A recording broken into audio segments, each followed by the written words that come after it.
یہ قرآن ایک بابرکت کتاب ہے جسے ہم نے آپ صلی اللہ علیہ وسلم پر نازل کیا تاکہ لوگ اس پہ غور اور فکر کریں اور تاکہ اہل فہم اس سے نصیحت حاصل کریں۔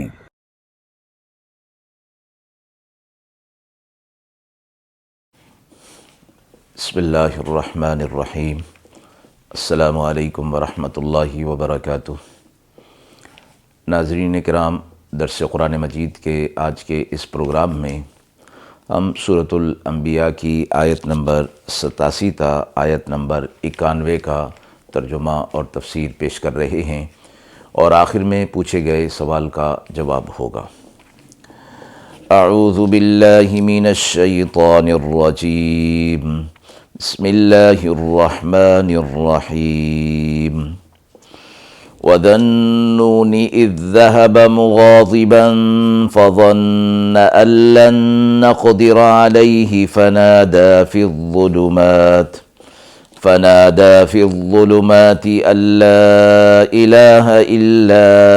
أَنتَ سُبْحَانَكَ إِنِّي كُنتُ مِنَ الظَّالِمِينَ فاستجبنا له ونجيناه من الغم وكذلك ننجي المؤمنين وزكريا إذ نادى ربه رب لا تذرني فردا وأنت خير الوارثين فاستجبنا له ووهبنا له يحيى وأصلحنا له زوجه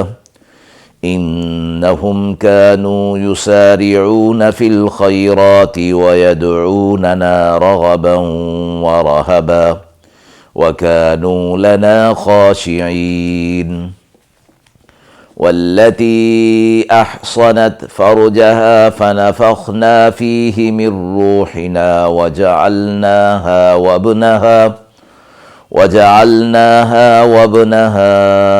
آیۃ للعالمین۔ آیات مبارکہ کا ترجمہ ملاحظہ فرمائیں۔ اور مچھلی والے کا تذکرہ فرمائیے کہ جب وہ غصہ میں آ کر چلے گئے اور سمجھا کہ ہم نہیں پکڑ سکیں گے ان کو، پھر پکارا انہوں نے اندھیروں میں کہ کوئی الہ نہیں تیرے سوا اور تیری ذات پاک ہے اور میں ہی ظالموں میں سے ہوں۔ پھر سن لی ہم نے ان کی فریاد کو اور نجات دے دی ہم نے انہیں اس گھٹن سے، اور یوں ہی ہم نجات دیتے ہیں ایمان والوں کو۔ اور زکریا علیہ السلام کا تذکرہ کہ جب پکارا انہوں نے اپنے رب کو کہ اے رب مجھے تو اکیلا نہ چھوڑ، اور تو ہے سب سے بہتر وارث۔ پھر ہم نے ان کی دعا کو سن لیا اور عطا کیا ان کو یحییٰ، اور ان کی زوجہ کو اچھا کر دیا، اور وہ لوگ سبقت کیا کرتے تھے بھلائیوں پر، اور پکارتے تھے ہمیں توقع کے ساتھ اور خوف کے ساتھ، اور ہمارے آگے عاجزی کیا کرتے تھے۔ اور وہ عورت جس نے قابو میں رکھا اپنی شہوت کو، پھر ہم نے اسے اپنی طرف سے روح دی اور کیا اس کو اور اس کے بیٹے کو تمام جہاں والوں کے لیے نشانی۔ مذکورہ آیات کے اندر حضرت یونس علیہ السلام اور زکریا علیہ السلام اور حضرت مریم علیہ السلام کا تذکرہ فرمایا گیا ہے، اور اس حوالے سے کہ یہ اللہ تبارک و تعالیٰ کے برگزیدہ بندوں میں سے تھے، اور اللہ تبارک و تعالیٰ نے ان کے ساتھ خاص معاملات کیے تھے، اور قرآن مجید کے اندر ان کا تذکرہ بطور اصلاح کے ہے کہ آنے والے لوگ ان کے حالات کو سامنے رکھیں کہ اللہ تبارک و تعالیٰ کے برگزیدہ بندے ہونے کے باوجود ان کے ساتھ جو معاملات ہوئے، اللہ تبارک و تعالیٰ نے نہ صرف یہ کہ ان کی مدد فرمائی، نصرت فرمائی، اور ان کو قیامت تک کے لیے قرآن مجید کے اندر تذکرہ فرما کر ان کی زندگی کو مشعل راہ بنا دیا۔ حضرت یونس علیہ السلام کا تذکرہ قرآن مجید کے اندر سورہ یونس، سورہ انبیاء، پھر سورہ صافات اور سورہ نون میں ذکر فرمایا گیا ہے، اور کہیں ان کا اصل نام یعنی یونس کا ذکر فرمایا، اور کہیں ذُو-النُّون یا صاحب الحوت فرمایا گیا ہے کہ ان القاب سے ان کا ذکر فرمایا گیا ہے۔ نون اور حوت دونوں کے معنی مچھلی کے ہیں، اور پھر یہ معنی مچھلی والا یعنی یونس علیہ السلام کے ساتھ جو ایک معاملہ اللہ تبارک و تعالیٰ کی طرف سے پیش آیا کہ کچھ دنوں کے لیے انہیں مچھلی کے پیٹ کے اندر رہنا پڑا، اسی مناسبت سے انہیں ذو-النون یا صاحب الحوت کے الفاظ سے انہیں قرآن مجید کے اندر یاد کیا گیا ہے۔ مذکورہ آیات کے اندر بھی ذو-النون فرمایا گیا کہ وہ اپنی قوم سے چلے گئے تھے اور ناراض ہو گئے تھے، اور واقعہ اجمالاً عرض کیا جاتا ہے کہ یونس علیہ السلام کو موصل کے علاقہ کی ایک بستی جس کا نام نینوا آتا ہے، لوگوں کی ہدایت کے لیے انہیں نبی بنا کر بھیجا گیا تھا۔ یونس علیہ السلام نے ان کو توحید کا پیغام دیا اور ان کے عمل کو بہتر کرنے کی کوشش کی اور انہیں عمل صالح کی طرف دعوت دی،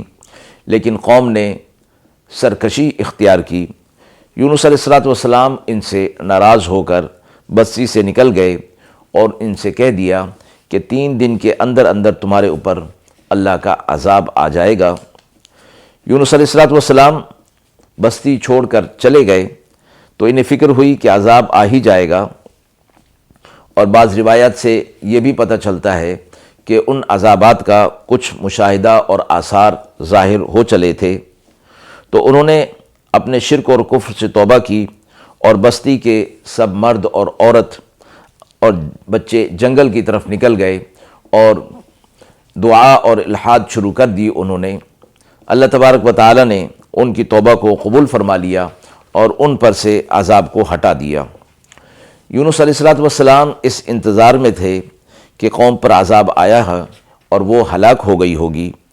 جب انہیں پتہ چلا کہ عذاب نہیں آیا اور قوم اپنی جگہ پر موجود ہے، تو ان کو یہ فکر لاحق ہوئی کہ اب میں جھوٹا سمجھا جاؤں گا، اور بعض روایت میں یہ بھی آتا ہے کہ ان کی قوم کے اندر یہ طریقہ تھا کہ کسی کا جھوٹا ہونا ثابت ہو جائے تو پھر اس کو قتل کر دیا جاتا تھا۔ یونس علیہ السلام اپنی اس جان کو خطرہ لاحق ہو گیا تھا، اس وجہ سے بھی انہوں نے قوم کی طرف رخ نہیں کیا، بلکہ کسی اور دوسری جگہ کی طرف ہجرت کرنے کا ارادہ فرما لیا اور اس کے لیے سفر اختیار کیا۔ راستے میں دریا آتا تھا، اس کو پار کرنے کے لیے ایک کشتی کے اندر سوار ہو گئے۔ اتفاق سے کشتی ایک ایسے گرداب کے اندر بھنور کے اندر پھنس گئی اور ڈوبنے کا خطرہ لاحق ہو گیا، تو اس وقت کے ان کے عقیدے کے مطابق کسی ایک شخص کی قربانی دی جائے اور اسے سمندر کے اندر ڈال دیا جائے تو باقی لوگ غرق ہونے سے محفوظ رہ جائیں گے۔ اس کام کے لیے کشتی والوں نے ایک قرع ڈالا۔ اتفاق سے قرع میں حضرت یونس علیہ السلام کا ہی نام نکل آیا۔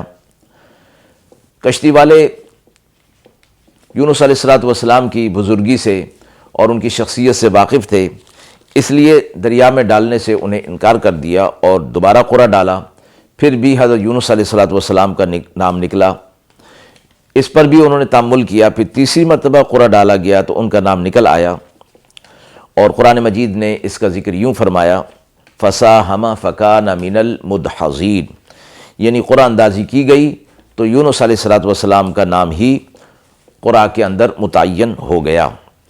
یونس علیہ السلام نے اس وقت اپنے آپ کو دریا میں ڈال دیا۔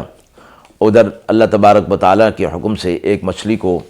یہ حکم دیا گیا کہ وہ یونس علیہ السلام کو اپنے پیٹ کے اندر محفوظ کر لے اور انہیں ذرا سی بھی گزند نہ پہنچے، اور مچھلی سے فرما دیا کہ یہ تمہاری غذا نہیں ہے بلکہ کچھ وقت تک کے لیے تمہارے پیٹ کے اندر یہ رہے گا اور اسے کوئی نقصان نہیں پہنچنا چاہیے۔ یونس علیہ السلام کے واقعے کو ابن کثیر نے بھی اسی حوالے سے بعض دوسری روایات کے ساتھ بھی اس کو ذکر فرمایا ہے۔ پھر فرمایا کہ یونس علیہ السلام مچھلی کے پیٹ کے اندر چلے گئے تو پھر انہیں معلوم ہوا کہ اللہ تبارک و تعالیٰ کی طرف سے ان پر عتاب ہے۔ پھر وہاں اندھیروں میں یعنی مچھلی کے پیٹ کے اندر، اور اندھیرے اس لیے فرمایا کہ ایک تو رات کا وقت اور پھر پانی کا اندھیرا سمندر کی گہرائی کے اندر اور پھر مچھلی کے پیٹ کا اندھیرا، ان اندھیروں کے اندر انہوں نے اپنے رب کو پکارا اور کہا کہ بے شک تیرے علاوہ کوئی معبود نہیں، تیری ذات پاک ہے اور میں ہی ظالموں میں سے ہوں، اپنی جان پر ظلم کرنے والا۔ اللہ تبارک و تعالیٰ نے فرمایا آیت کے اگلے حصے میں کہ ہم نے یونس علیہ السلام کی اس دعا کو سن لیا اور انہیں ہم نے اس غم سے اور اس گھٹن سے، مچھلی کے پیٹ سے ہم نے انہیں نجات دے دی۔ اور یونس علیہ السلام کو مچھلی نے خشکی کے اوپر لا ڈالا، اللہ رب العزت نے وہاں ایک کدو کی بیل پیدا کر دی اور پانی کا چشمہ جاری کر دیا، جس سے یونس علیہ السلام نے غذا حاصل کی اور دوبارہ وہ تندرستی کی طرف آ گئے۔ اور فرمایا جاتا ہے کہ 40 روز یونس علیہ السلام مچھلی کے پیٹ کے اندر رہے تھے۔ بعض روایات میں اس میں کمی پیشی بھی بتائی گئی ہے۔ آیت میں فرمایا جس طرح ہم نے یونس علیہ السلام کی پکار کو سنا اور انہیں نجات دے دی، اسی طرح ہم مومنین کو بھی نجات دیتے ہیں، یعنی غم اور فکر سے اور مصیبت سے، کہ جب وہ سچے دل کے ساتھ اللہ کو پکارتے ہیں اور اللہ سے فریاد کرتے ہیں، دعا کرتے ہیں، تو ہم انہیں بھی نجات دے دیتے ہیں غم سے۔ یہ فرمایا گیا کہ یونس علیہ السلام غصہ ہو کر چلے گئے تھے اور اللہ نے فرمایا کہ وہ سمجھ رہے تھے کہ ہم ان کو پکڑ نہ سکیں گے۔ یہاں مفسرین نے اس پر کچھ کلام فرمایا ہے کہ یونس علیہ السلام کا اس طرح غصے میں آ کر بغیر کسی وحی کے انتظار کے، اللہ کے حکم کے چلا جانا تو مناسب نہیں تھا۔ پھر وہ کیوں یونس علیہ السلام وہاں بستی سے چلے گئے؟ فرمایا گیا کہ اس کا جواب دیا گیا کہ یونس علیہ السلام نے اپنے قیاس اور اجتہاد سے یہ گمان کر لیا تھا کہ ان حالات کے اندر قوم پر اللہ کا عذاب آئے گا، اور وہ اگر اپنی قوم کو چھوڑ کر چلے جاتے ہیں تو اس پر ان پر کوئی مواخذہ نہیں کیا جائے گا۔ اور یہ بھی فرمایا گیا کہ یونس علیہ السلام کو یہ گمان تھا کہ اس معاملے میں مجھ پر کوئی گرفت نہیں ہوگی اللہ تعالیٰ کی طرف سے، لیکن فرمایا گیا کہ اللہ تبارک و تعالیٰ کو ان کی یہ ادا پسند نہیں آئی، اس لیے ان پر یہ عتاب کا معاملہ فرمایا گیا۔ اور آیت کے اگلے حصے میں یہ فرمایا گیا، حدیث مبارکہ میں آتا ہے کہ یونس علیہ السلام نے جو مچھلی کے پیٹ کے اندر دعا کی تھی، لا الہ الا انت سبحانک انی کنت من الظالمین، فرمایا جو مسلمان اپنے کسی مقصد کے لیے ان کلمات کے ساتھ دعا کرے گا، اللہ تعالیٰ اس کی دعا کو قبول فرمائیں گے۔ اگلی آیت کے اندر زکریا علیہ السلام کا تذکرہ فرمایا گیا ہے کہ انہوں نے بھی اپنے رب کو پکارا کہ اللہ رب العزت نے انہیں اولاد سے محروم رکھا تھا، اور فرمایا کہ مجھے وارث عطا فرمائیے، اور یہ ساتھ فرما دیا کہ اصل وارث تو اللہ تو ہی ہے، یعنی مجھے اولاد حاصل ہو یا نہ ہو، مجھے ملے یا نہ ملے، لیکن بہرحال میری توجہ آپ کی طرف ہوگی اور آپ ہی سب سے بہتر وارث ہیں۔ اللہ نے فرمایا کہ ہم نے ان کی دعا کو سن لیا اور انہیں یحییٰ علیہ السلام عطا فرما دیا، اور ان کی زوجہ جو کہ بانجھ تھی ان کو بھی صحت مند کر دیا، اور فرمایا یہ لوگ نیکیوں پر اور بھلائیوں پر سبقت کرنے والے تھے اور ہمیں توقع کے ساتھ اور خوف کے ساتھ پکارتے رہتے تھے۔ مراد یہ ہے کہ عبادت اور دعا کے وقت ان کی امید بھی ہوتی تھی اور خوف بھی ہوتا تھا، اور اس کے درمیان رہتے تھے۔ اللہ تعالیٰ سے قبول، اعمال کی قبول کی اور ثواب کی امید بھی رہتی تھی، اور اپنے گناہوں اور کوتاہیوں کو سامنے رکھ کر عاجزی اور انکساری کی وجہ سے حضرات انبیاء علیہ السلام کے لیے تو فرمایا گیا کہ وہ تو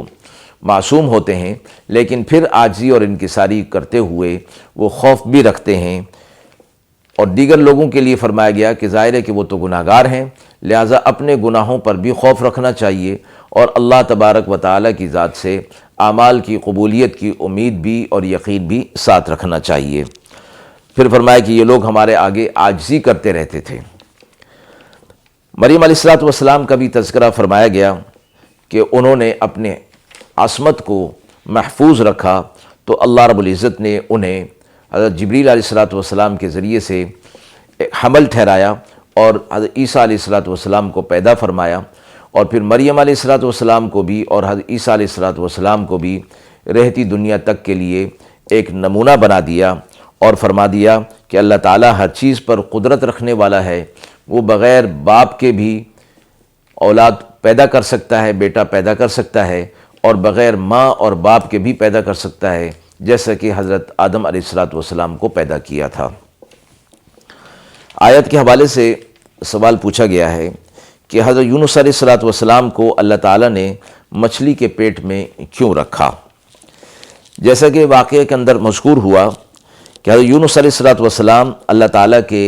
وحی کے انتظار کیے بغیر اور بغیر کسی صریح حکم کے اپنی قوم کو چھوڑ کر جو چلے گئے، تو اللہ تبارک و تعالیٰ کے نزدیک یہ ناپسند ہوا اور اسی پر عتاب نازل ہوا اور دریا میں مچھلی کے پیٹ میں رہنے کی نوبت پیش آئی۔ حضرت یونس علیہ السلام کے لیے فرمایا گیا مفسرین نے کہ جو قوم کو 3 دن کے اندر عذاب سے ڈرایا تھا، تو ظاہر ہے کہ یہ بھی اپنی رائے سے نہیں بلکہ وحی الہی سے ہوا تھا، مگر جب قوم نے سچی توبہ کر لی اور اللہ تعالیٰ نے اس کو قبول فرما لیا تو عذاب کو ہٹا دیا، تو اس وقت حضرت یونس علیہ السلام کا اپنی قوم میں واپس نہ آنا اور پھر ہجرت کا سفر اختیار کر کے دوسری طرف چلے جانا اس اجتہاد کی بنا پر ہوا تھا کہ اگر اس حالت میں واپس قوم کے اندر جاتا ہوں تو اپنی جان کا بھی خطرہ ہے، مجھے جھوٹا سمجھا جائے گا، اور جیسا کہ قوم کے اندر یہ طریقہ تھا کہ جس شخص کا جھوٹ ثابت ہو جائے اس کو پھر قتل کر دیا جاتا تھا، اور اگر میں ان کو چھوڑ کر کہیں چلا جاؤں تو یہ اللہ تعالیٰ کے نزدیک قابل مواخذہ اور قابل گرفت بات نہ ہوگی۔ اپنے اجتہاد کی بنا پر انہوں نے ہجرت کا ارادہ کر لیا۔ اللہ تعالیٰ کے واضح حکم کا انتظار نہ کرنا اگرچہ کوئی گناہ نہیں تھا، مگر اللہ تبارک و تعالیٰ کو یونس علیہ السلام کا یہ طرز عمل پسند نہیں آیا کہ وحی کا انتظار کیے بغیر ایک فیصلہ کر لیا۔ حضرات انبیاء علیہ السلام ہوں یا اللہ کے نیک بندے ہوں، اللہ تبارک و تعالیٰ کے ہاں ان کی ایک الگ شان ہوا کرتی ہے، اس لیے اس معاملے کے اندر ان کی طرف سے کوئی ادنا سے بھی کوتاہی ہو تو اس پر عتاب اور گرفت بھی اسی طرح کی ہوتی ہے۔ یہی معاملہ تھا جس پر اللہ تعالیٰ کی طرف سے حضرت یونس علیہ السلام کے لیے مچھلی کے پیٹ کے اندر رہنے کا عتاب کا فیصلہ فرمایا گیا۔ وآخر دعوانا ان الحمد للہ رب العالمین۔